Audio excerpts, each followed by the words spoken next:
everyone in this amazing webinar brought to you by the Soltesz Institute. My name is Viktoria Soltesz and I'm the founder of the Institute with the mission to create an ethical and transparent payment and banking industry. As you know by now, payment and banking affects every area of the organization, starting from user experience to data security to product, tech, and of course, finance. But we are not really talking about how much does it affect each areas of the business. And this is what we do here to raise awareness that we need to talk about customer experience and tech and all of those data security issues also when we talk about payments. So we have Kyler with us, who is an absolute tech genius, and she is going to share her wisdom and knowledge about the subject. What is happening when tech breaks the business and how to avoid those costly payment integration mistakes, what is agile, and translate the tech language to us payment professionals to really understand how payment can affect tech and how much tech is playing a role when it comes to payment and banking setup in your organization. Thank you very much, Kyler, for being here with us and agreeing to discuss this subject with us. Tell us a bit more about yourself. How did you end up in tech? And obviously, why are you so passionate about this subject? Yeah, absolutely. Well, thank you so much for having me. I'm so excited to be here today. It's so funny you say, talking about tech on the payment side, a lot of times when we're doing a tech stack or operations, we, are like, whoa, we don't talk about payments type of thing. So I think it's so great that you have this mission and this passion about bringing those two conversations together because they are very linked, right? So I'm Kyler Cheatham. I am the founder and chief performance officer of The Confluential, and we are a speed to value technology implementation organization that specializes in how do you gain value from your technology in a fast but quality type of methodology. And that can be anything from very complex manufacturing execution systems to AI to ERP systems. Really, the technology is as unique as the business strategy or the business goals of the organization. So today, I'm really excited to kind of combine those two conversations about how do you optimize your technology to provide optimized business results, but also understanding the importance of finance and payment strategies within that overall holistic conversation. I think we are going to have a really good discussion. So really looking forward to that. As usual, we had some questions from the audience previously. And to be honest with you, I included some of my questions to the list as well, because even you're working with tech almost every day, there are still, I think, some areas that finance doesn't dare to ask from tech. And there is some kind of discrepancy when an accountant is talking to a developer. There is always some kind of misunderstanding that surfaces. So maybe we can go through all of those parts as well, and you can explain to us really that how tech really works, because it looks like still a big mystery for some. So let's see, even for the first question, when you hear agile, it was everywhere in the last couple of years, really. What does it even mean? Is it always the right approach when we are talking about tech? Is it always agile? What is it? How do we use that? What does it mean? Yeah, absolutely. I think that's such a great question because it's often misunderstood as a term. So when we look at an agile IT organization, that is kind of just the language they speak of IT. So instead of project managers, we have things like scrum masters. It's very similar to if you've used like an EOS type of operating system model.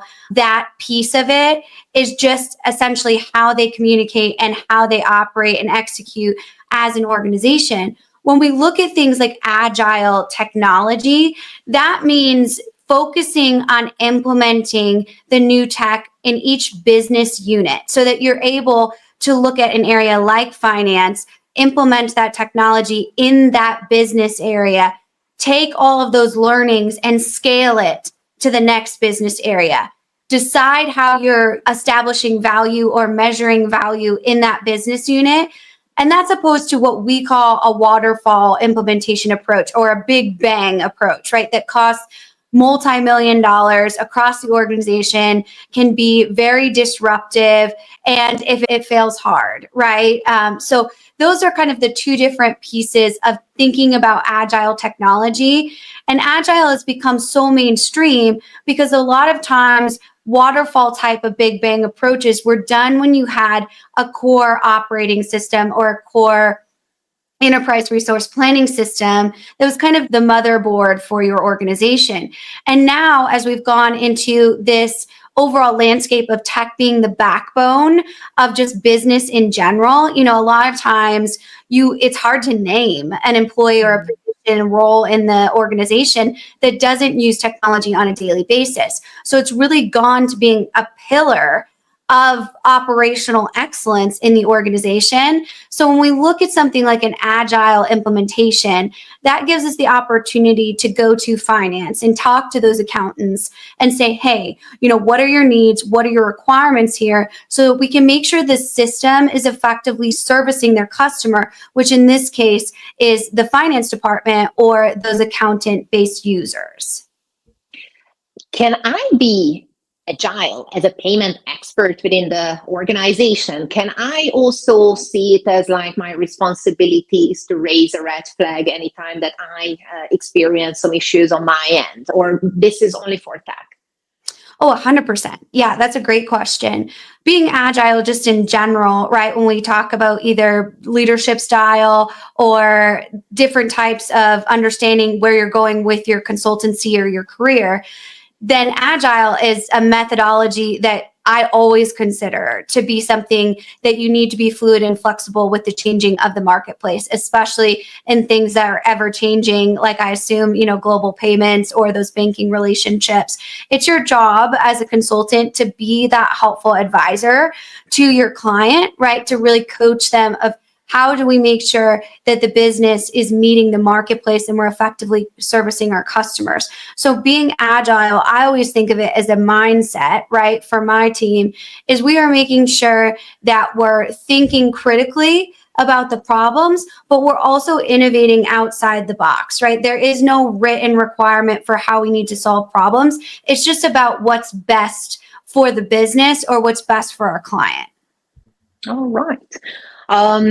Let's go back to those times when I was still, working in finance and spreadsheets and KPIs. And one of my worst nightmares was when the question came that, all right, how much does it cost to integrate? How does it take to add this feature? And every time I talked to the developers, they always told me, maybe this, maybe that. Sometimes they were fixing some bugs for weeks that we didn't even expect to happen. So what is the reason why we cannot estimate the actual time and cost needed for any development of any integration project? And what is the reason that even though that I can measure workforce almost to the dot when it comes to any other function, but when it comes to tech, it looks like a black hole when money and time just disappeared, right?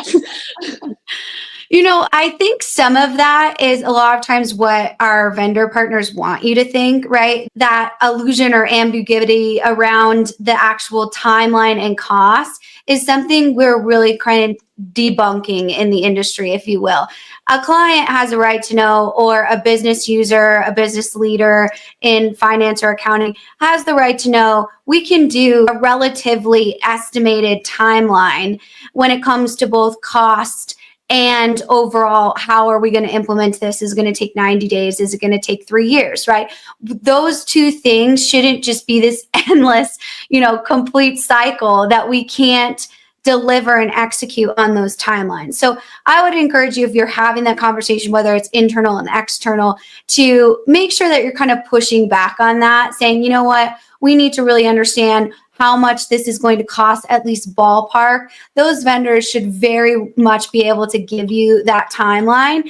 I will say a lot of times our go live for a new system, or when we turn on the new system or completely flip the system that we're utilizing, is often, I call it delusional, right? Because we don't know until we do that user-focused testing to see kind of what those bugs are or where those integrations are breaking. But it still is the job of either your system integrator, depending on what you're using, your PSP provider, all of those different pieces when you're looking at specific payment technology to give you that information. They should be meeting you there as a partner to understand, okay, is this going to cost 300,000 or is it going to cost 3 million, right? We don't need just this complete unknown in that. We need to be able to plan and budget and create accountability for each other in this overall project.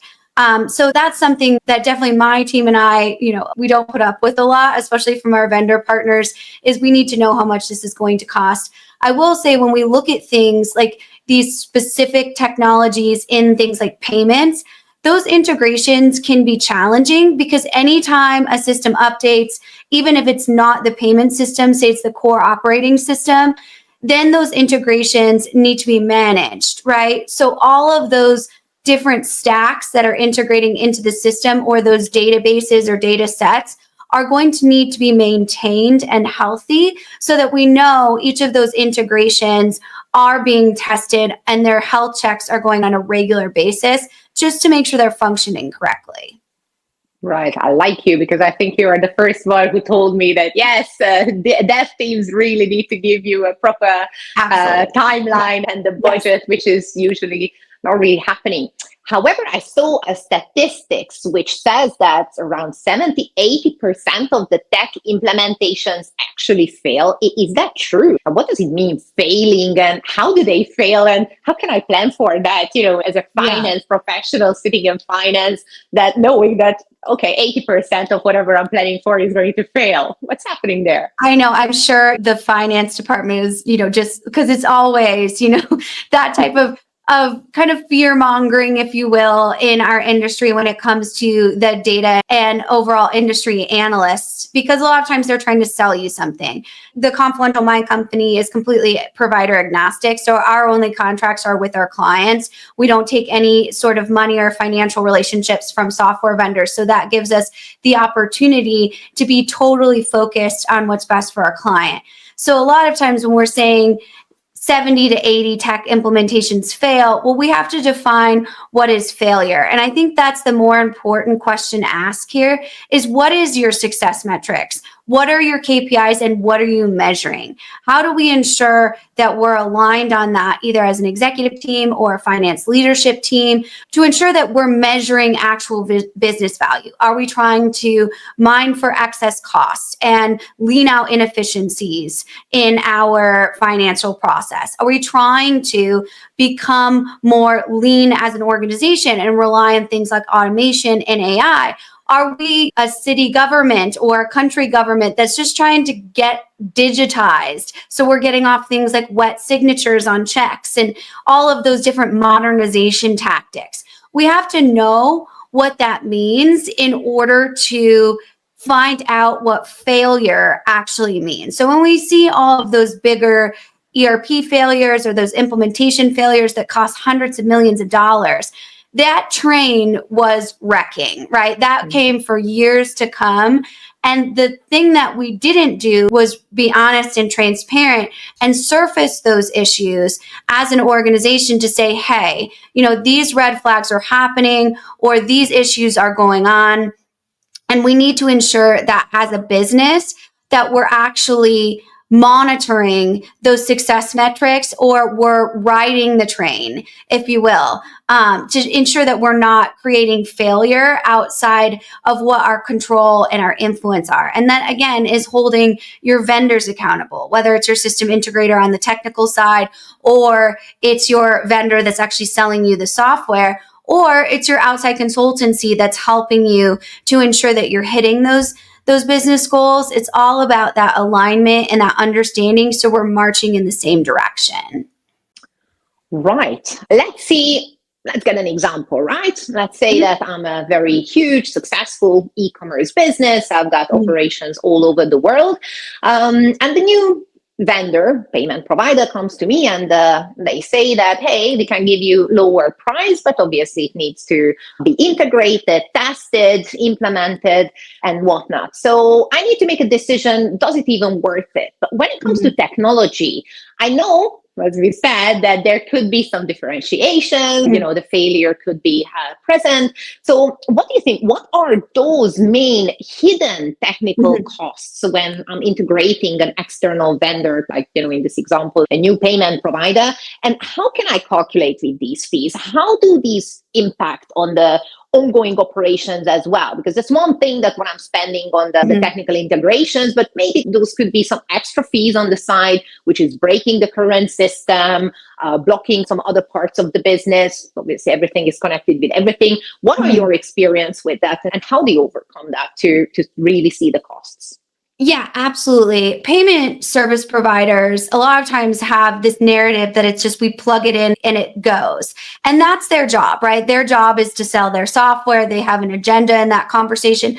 That's all just fine. But what we need to do is either technical leaders or finance leaders in the organization is we need to find out what other costs from resources or funds that we need to understand goes into that. So for example, if you have a new PSP coming in or you're evaluating one, what you need to understand is what data matches do they need as far as infrastructure? What does that custom requirement look like to make sure that flow from, say, our core finance system to our PSP is going to be something that is effective? So those data mapping organizations or those data mapping workshops are something that's so critical, and that takes a lot of time.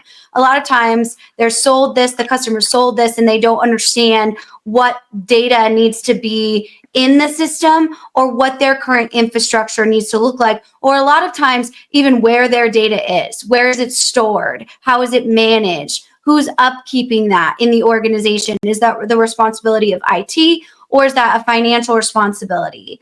And then we need to look at things like obviously security and compliance. Anytime that you open up a new integration, that's a security risk. And when you're in finance, that risk needs to be negative 100, right? Needs to be absolutely zero risk when we're dealing with cybersecurity openings. So you need to have a security analysis done, whether that's internal or you bring someone in external to do that, just to make sure that, hey, this system is effectively compliant and it's going to be safe and secure for my team to use. Also, we need to look at those integration factors. What is it integrating with? And have that vendor prove it, right? If you're sitting in a demo or you're sitting in a sales conversation, they're taking you through all these shiny features, all these very cool functionalities. That's awesome, but I need you to prove to me that it works with my internal system, my existing stack, that's actually relevant to me in the demos. A lot of times vendors don't want to show you that because, it's more work, or maybe that integration doesn't really work. But you need to look at that as a red flag if they're not showing you exactly what that integration looks like before you buy it, right? It's not just on you, it's their system. You need to put some accountability on them. And then you need to look at what is the API that you're utilizing to actually integrate this. If there's no established integration in the marketplace, we're creating a custom API. Who owns that custom API? I can't tell you the amount of times I've had a client come to me and say, hey, I use this system and I created a custom API, but now my system integrator owns it. So I can contractually never fire them, right? I signed in blood and I can never dissolve this relationship. And that is a huge risk to the business. So you need to understand who built that customization, who owns it, and who maintains it going forward. So all of these different pieces are technical costs, our labor costs, our resource costs, our changes in roles and responsibilities for the organization just as a whole. So you need to really map that out before you think, oh yeah, I'm just buying a new platform, I'm just going to turn it on and we'll be good to go. And how many times it actually really happens, right? You just look at a demo, 10 minutes, half an hour if you're lucky. The salesperson convinces you that this is the best thing ever. You sign the contract, smack it onto the development team to start to integrate, and that's when the problems start to come out. And there are limitations and there are bugs and issues, and you can't do anything. Actually, we had a client who was building a very nice luxury brand of, I think it was face creams, different lovely luxury products, and of course they were really paying attention of like the brand is maintained and sustainable. It was nice green color, representing the nature and all that.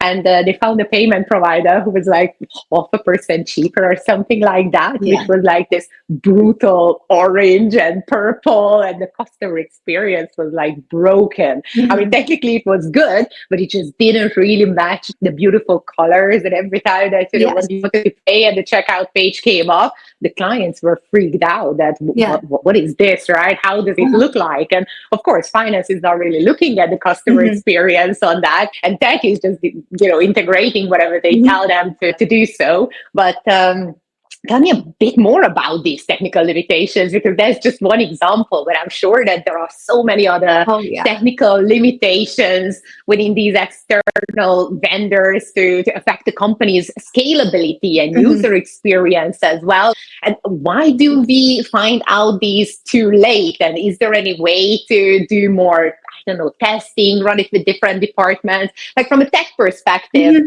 how can we identify them on time much better? Yeah. And I love that example, Victoria, because one of the pieces that we forget, right, is that user experience, that cohesive user experience.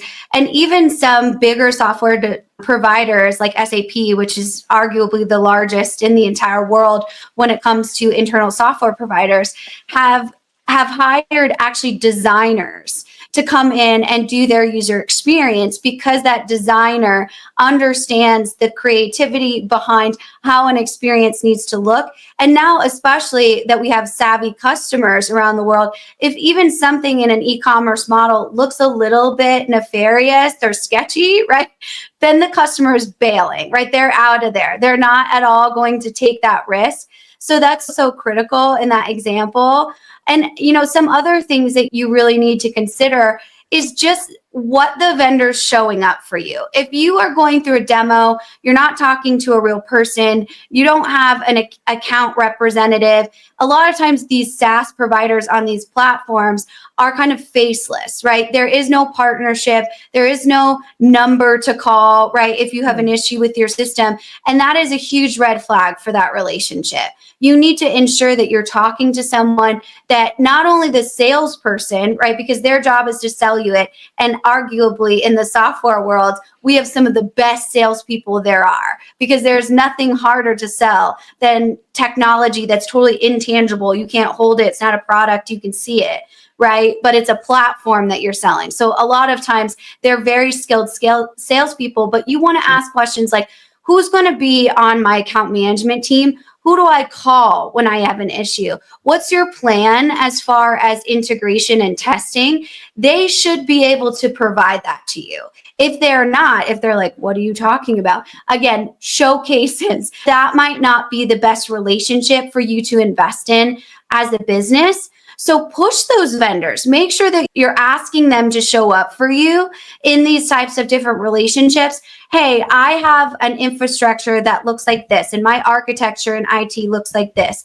How are you going to ensure that your system helps optimize this architecture? What does our testing plan look like? Will you be here for the testing? How do we ensure that we create a partnership around that?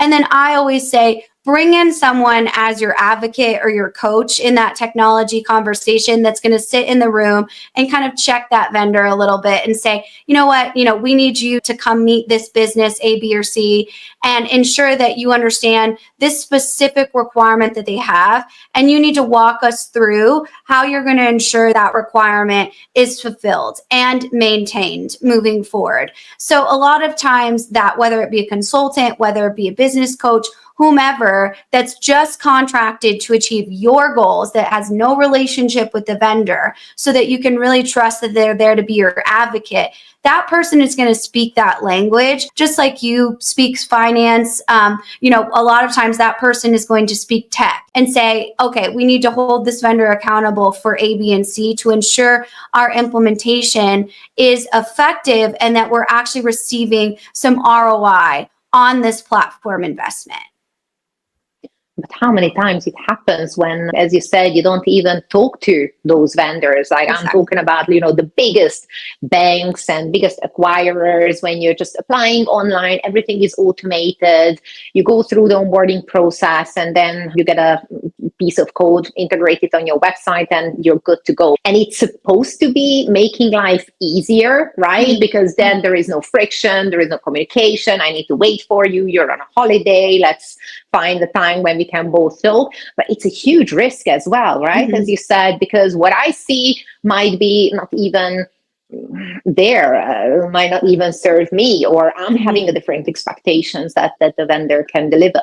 And actually, I'm very curious about your opinion, because often, I think the majority of the time, when we are talking to new payment providers, they have these API documentation even public. So what we usually do is send it to the development team, check if the API is good enough. I mean, that's what we say. And if the dev team comes back and they said, yes, it's good to go, then we start integrating and we don't even question anything. So then it's between the dev team to figure it out. But what are the risks? Like how these inadequate API documentation stuff introduce like operational risks and serious problems when we are talking about international companies? How can we be sure that this API maybe is okay in one side of the world, but maybe it can be problematic somewhere else? So what are your experience with these API? API is just one API and that's it, or it needs to be customized? Does it need to be, formed? Understood? Yeah, it's a great question. And nobody really wants to talk about an API, right? Because it's kind of scary, right? We're like, what does that mean? Again, this thing that we can't really understand, totally intangible. But a lot of times, vendors are putting out those outdated APIs or something that isn't going to work for a specific organization just because of their overall e-commerce structure or their payment structure.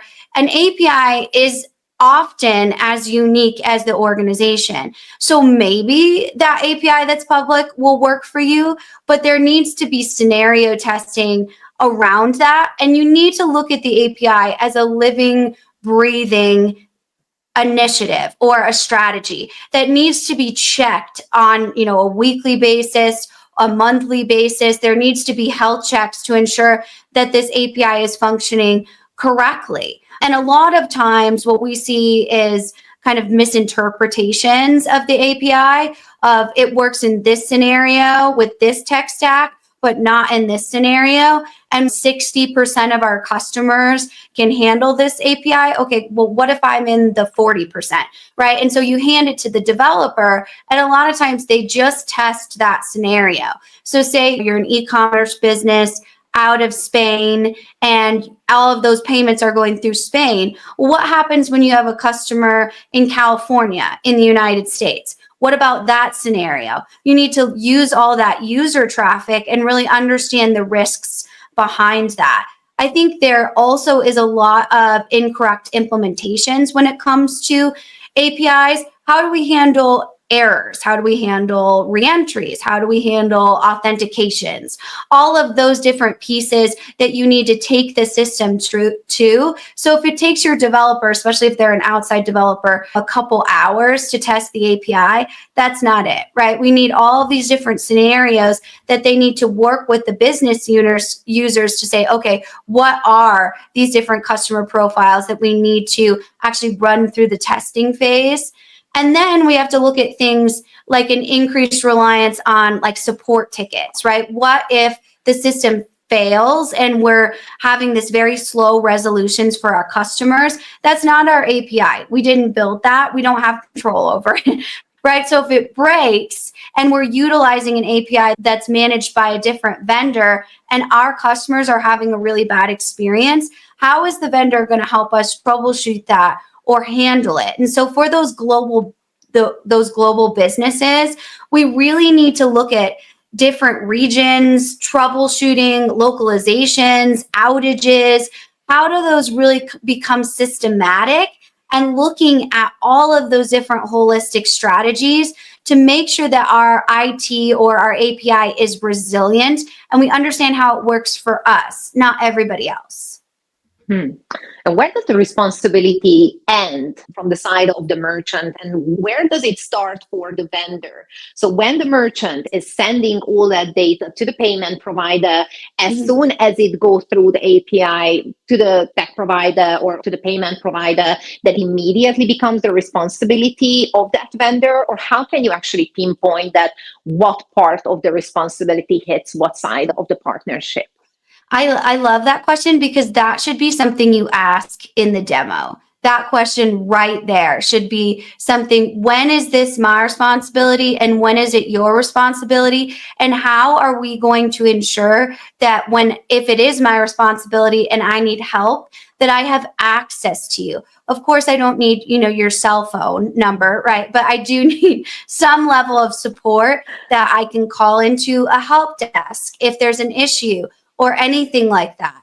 You need to understand that the vendor is there to see you as a partner, but you still have due diligence to do on your side to make sure that you're monitoring the system, make sure your data is healthy, make sure you're listening to your customer interactions or your user interactions, and that as an IT or finance business technologist, that you're understanding what the risks are or what the experience is in general. A lot of times the vendor, once the transaction is complete, we see that move to the customer. But again, we always advocate for a partnership, that if there's any issue when you're utilizing the system in general or after you've utilized the system, how are you ensuring that that license, that payment, that subscription that you've invested in as far as this PSP is concerned, that you're actually getting the support that you deserve for that integration? Because it can be a gray area, right? It's not always a perfect scenario of now this is mine, this is yours, and seeing it more as a partnership, that if I have issues with any step in the process, I can A, call my provider, or B, more than likely, call my consultant, right? Or call my technology coach and say, hey, I'm having an issue with this. Is it my internal system or is it the outside provider system? And because now our modern tech stack is so diverse, that's where we see the rise of the enterprise architects, right? There's an architect inside the organization that knows exactly where the data is at in the tech journey and can pinpoint, okay, is this the vendors or is this our issue that we need to solve internally? But that takes a very sophisticated IT mapping and enterprise architecture setup. I think, and it's also easier said than done, right? Because in an ideal world, everybody knows what they are doing and everything is working and there are no problems and the responsibilities are fully set. But unfortunately, the real life shows that it is somehow always some kind of mess. I thought it's your responsibility, not mine. And then we are just firefighting a lot of cases. But this is also what I see many times. And I'm actually looking at you startups, because you startups are doing it a lot. When you just want to get the product out, you just push it through, you create an MVP. All right, guys, just let's get the cheapest development team. We just need to get the funding in, and then we're going to figure it out later. But there are some serious long-term consequences of, relying on these temporary solutions and these technical workarounds when it comes to external vendors and even your own developer team as well when you're integrating new connections. But how does it contribute to growing tech debt over time? What can we do? Because once we have a legacy system, guys, we don't break it. Otherwise, you're going to shut down business if something breaks. So they would rather rely on the old technical debt and just work around the existing code than actually replace everything. And how hard is it to replace a legacy system? How can we plan from the beginning for this? Yeah, well, I could take a whole episode to answer that question. And it's such an important question to ask, especially if you're in kind of that startup environment where we're all kind of in this cowboy culture and we're all wearing a lot of hats and we do a lot of workarounds to a system. And we just need to get that MVP out there to the marketplace so we can start to get some data around what's working.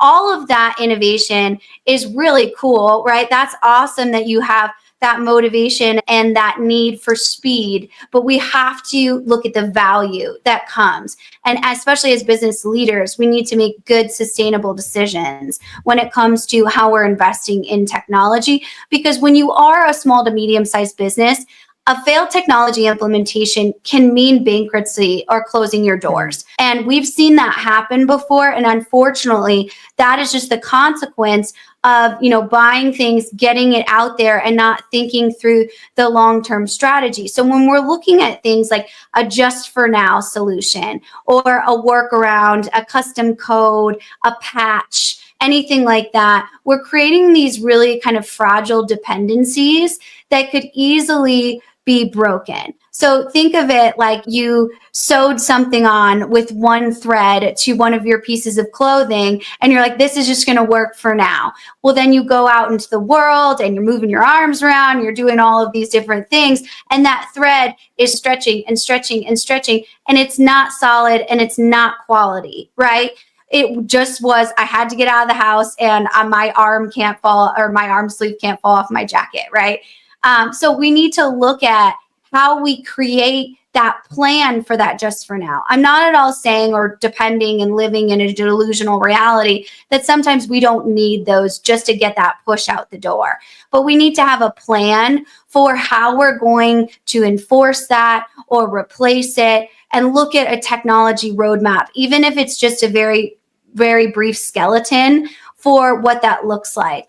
And then when we're choosing something like replacing a legacy system, a lot of times I tell people to stop, right? Stop and pull your organization.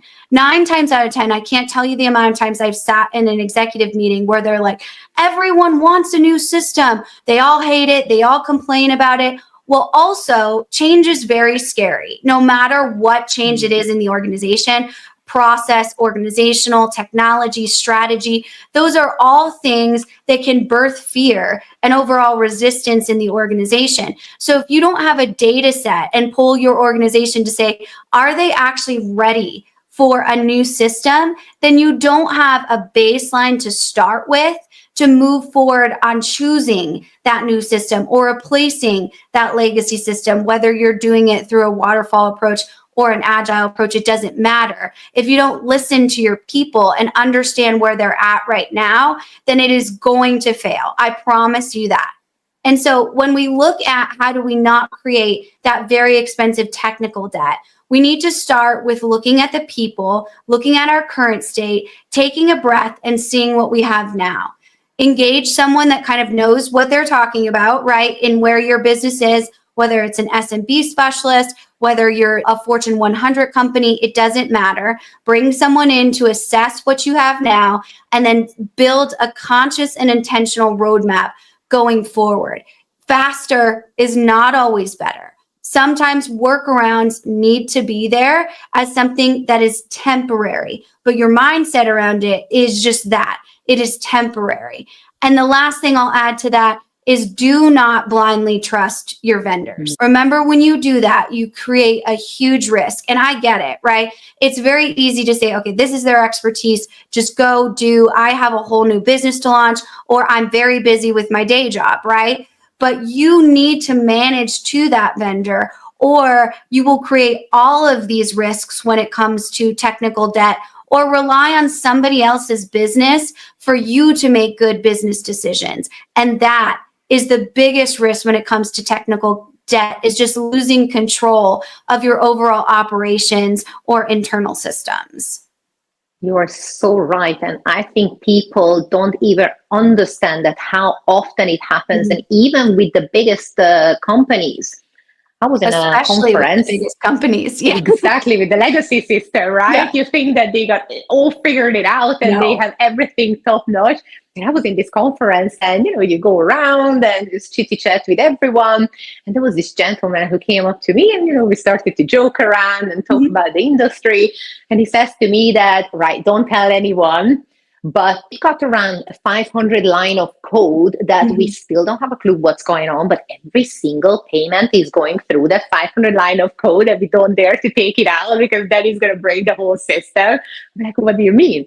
He says, yes, it actually has been added when the company started. No one really knows how does it work, but as soon as we touch it, the whole operation stops. I'm like, oh my God, but what's the security risk for that? Yeah. And how can you actually just migrate from this 500 line of unknown code to the new system without breaking the whole operation? It can be a huge risk later on, but people just don't think about that. We are going to deal with it when we get there kind of attitude, and then the next generation of management and senior leadership has to resolve those problems what the founders did back in the garage, when they started, right? Yeah, absolutely. And that would be like me going to Greece and you telling me what to say, right? As not a native language speaker. And I just trusted you and what to say. And of course I would trust you because we're friends and colleagues, of course, but I would have zero idea what I'm saying in this type of thing. Or if, I was speaking Spanish and those types of different pieces. And that's what you're doing with that line of code is you have zero idea of what sort of nefarious actors have built that code, what it's actually looking like as far as the different inefficiencies that you're not paying for in your organization. Like there's so many different risks when it comes to that. So of course, people do that all the time. They have this weird like spaghetti bowl of integrations and anyone's like, I don't really know how that works. And it's like, okay, the fact that you're comfortable just saying that is a huge risk just in general, right? So we need to go in, we need to have someone look at that 500 line code and see this could probably nowadays modernly be either a very quick integration or 100 line code, right? So there's probably so much leakage or security risks in this big code block, but you need someone to kind of assess that and find that out. And that starts with getting humble as leaders, saying, I don't really know how this was built. This was built on a green screen 30 years ago. I wasn't here. My team wasn't here. We have zero idea how it's built. So we need to kind of modernize those processes. And that's what starts is that CIO getting real humble and saying, okay, I don't know what any of this is. And you know what? That's okay. But I'm going to take my team through and lead them through figuring it out. That's so true. You said it so well.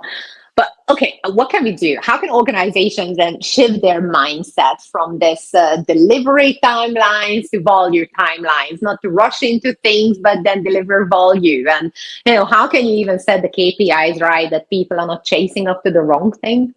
Absolutely. And I love this question because it's like we need to stop thinking about and asking, when will it ship? And asking, will it matter? Type of thing. Will the payment go through, or what is the customer experience? So focusing on the outcomes, those real outcomes are going to be how you measure that value.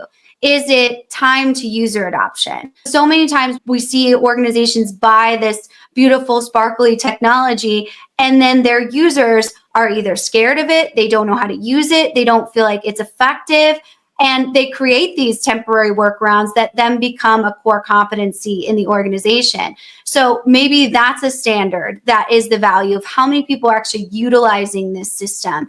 And how do we ensure that we created motivation for them to see the what's in it for me, not the stick approach of you will use this and I will monitor your user times. That never works.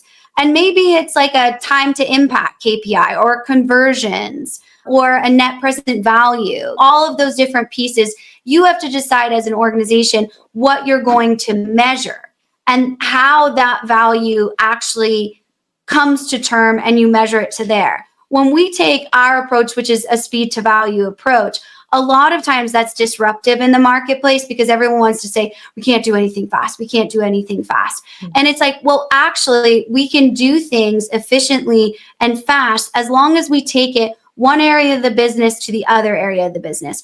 And, payments technology is a perfect example of this. Payments technology is really only going to be used on the accounting, finance side and the front end of the business, whether it's an e-commerce side, brick and mortar, retail, whatever, right? That's where this system needs to be implemented. So let's take that area of the business. Let's understand what our current state is, like I mentioned. Let's lay out our implementation prep phase, right? How are we going to select a new technology? What are we going to expect from our vendor? Let's get our ducks in a row on our side so that we know as a united front before we go talk to any vendors. Then we go out, we source the demos, we ask them to show up for our specific scenarios, not our neighbors, not our moms, right? It's our specific scenarios as a business. How are they going to provide value to you? Remember, you are the buyer in this relationship.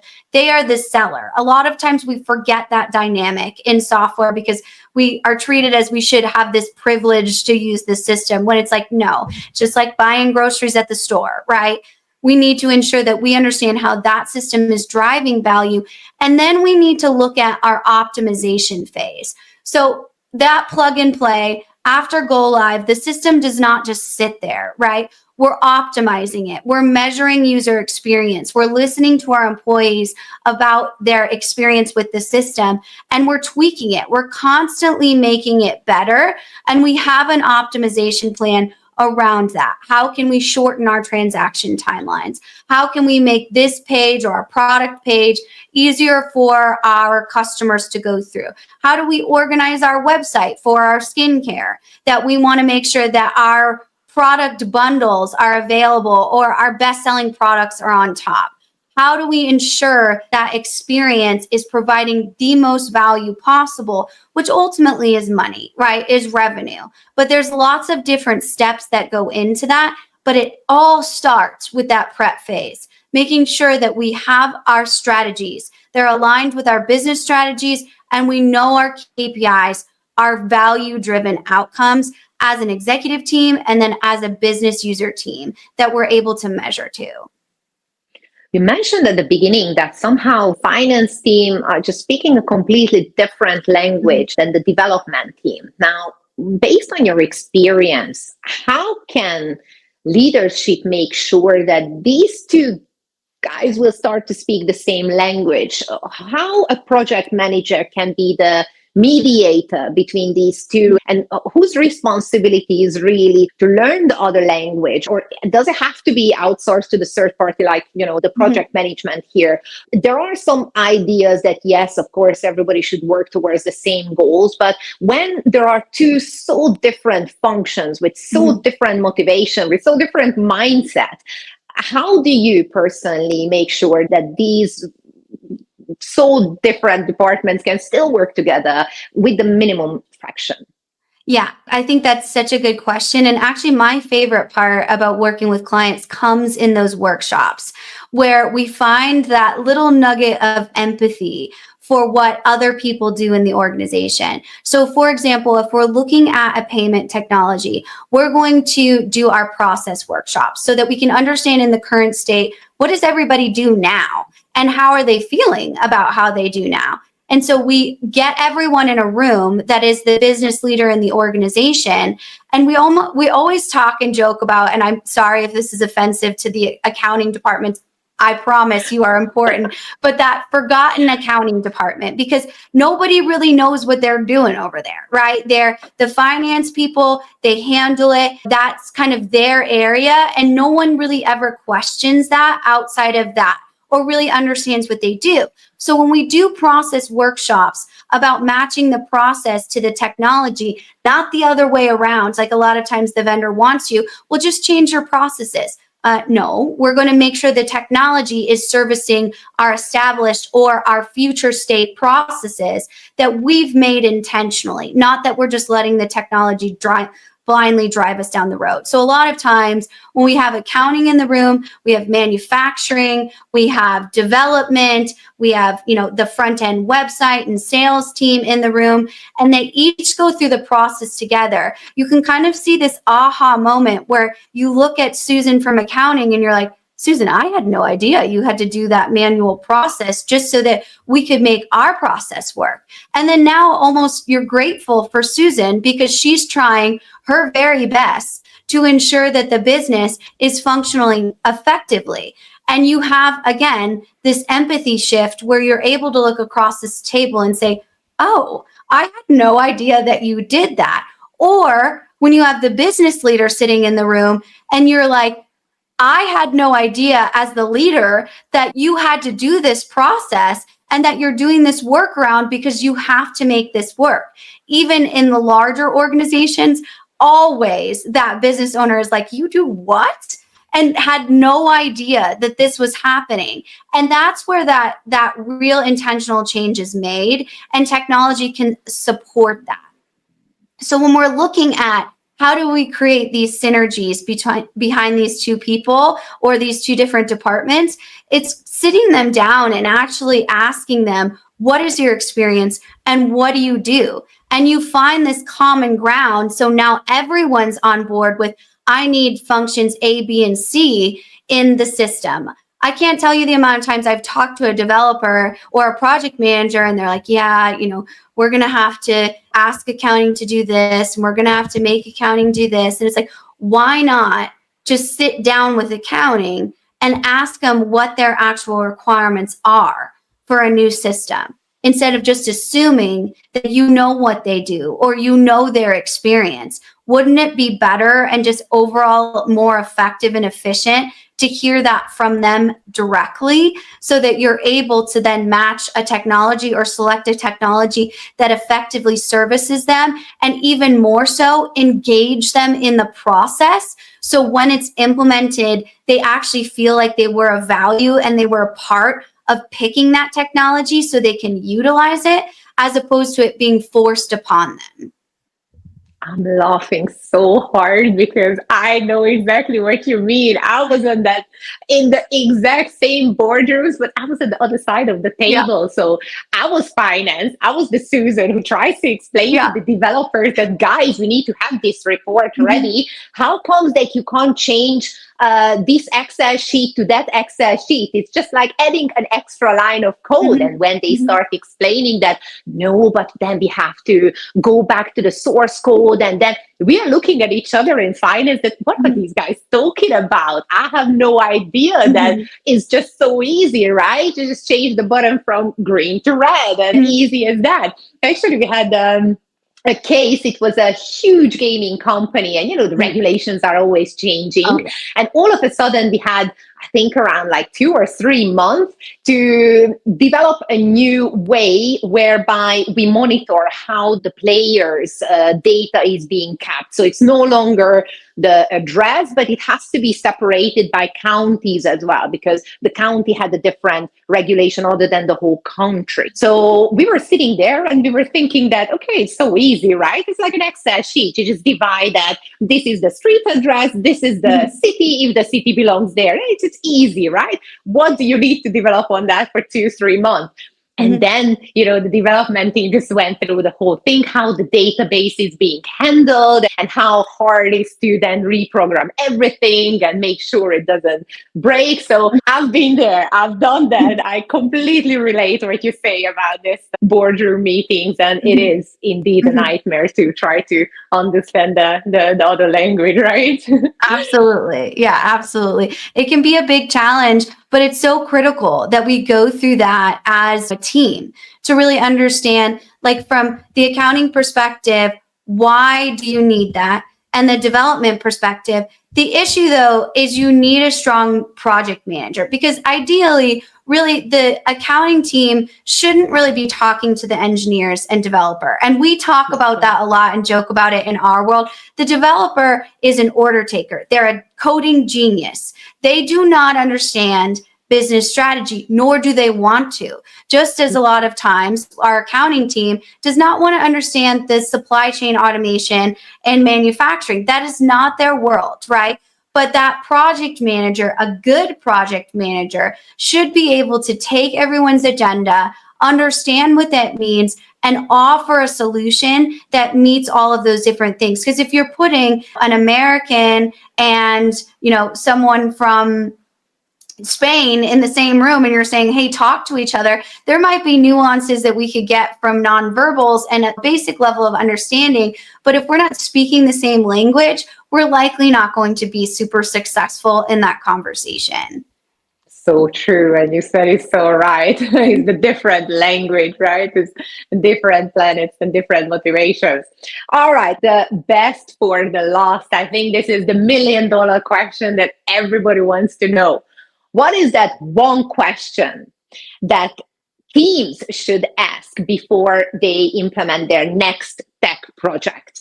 What is the one question which reveals all issues, all problems, and must be asked? Why? Love it.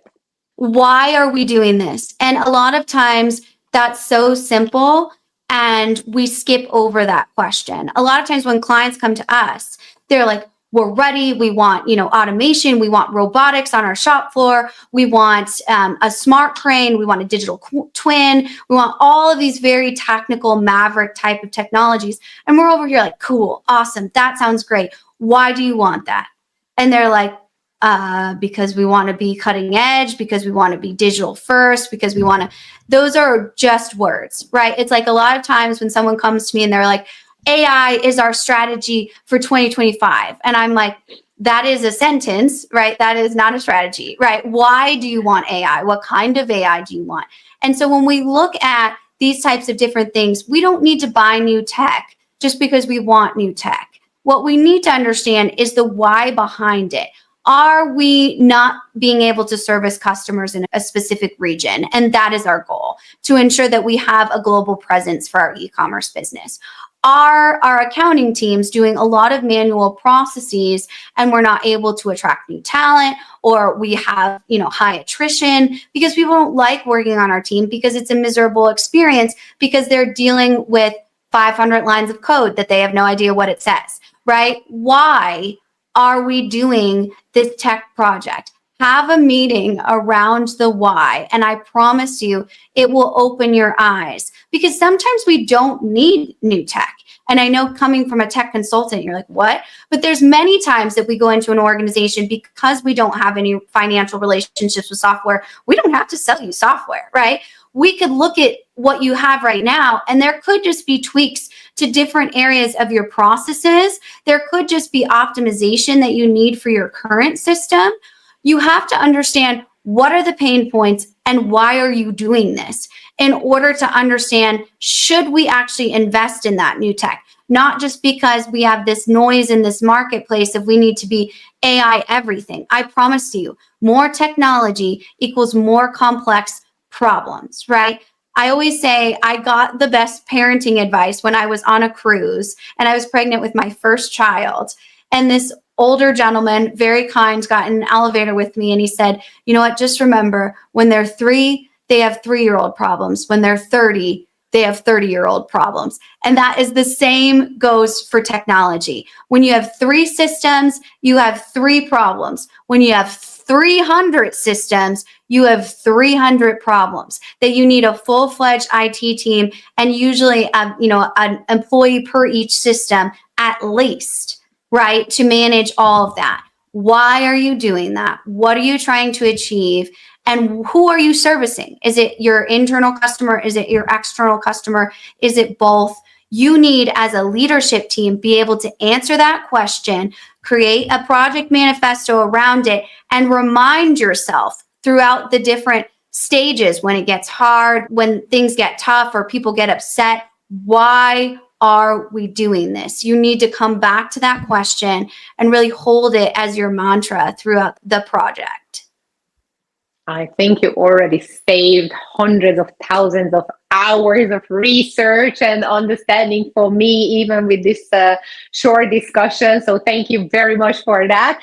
Is there something that you still want to just tell us or raise awareness about and we haven't touched yet? Yeah, absolutely. I think you're a great example of this, Victoria. I know I really admire your willingness in the marketplace just to ask questions. And a lot of times in technology, we think we're supposed to know how to write 500 lines of code, and that is not true whatsoever. There is a lot of people that are software engineers that write that code, but there's also a lot of people that are business leaders that leverage technology every single day. If you don't know how to do something, be brave enough to ask. right? And that piece is going to kind of either get you to the next level in your consultancy, get you to the next level in your career, and treating people with kindness and discovery, as opposed to coming in being like, they want to steal my job or something like that. And you always have this willingness in the marketplace to ask questions. And I think that's why the payments consultancy has become something that has become more mainstream, because you're like, hey, I want to know how we work better with our colleagues across the world. And I think that's something that we can all do as consultants to get better at, is ask, how can we help? How can we drive value? And how can we make the collective more effective, as opposed to looking at everything as a competition? So true. And at the end of the day, people make business with people. So it's all about the approach as well, and the attitude towards the challenges, how we can deal with them together as a team. Well, Kyla, thank you so much for all your wisdom and the expertise that you shared with us. Thank you very much for being here and dedicate this time. And I think I'm just speaking for you as well when I say, please, everyone who has any questions or comments, or even just a good story, please do share this with us, because that's the only way that we can talk about the problem, raise awareness of the issue, and together we can create a much more transparent and ethical industry. Thank you again, Kyla, for being here with us today, and see you later.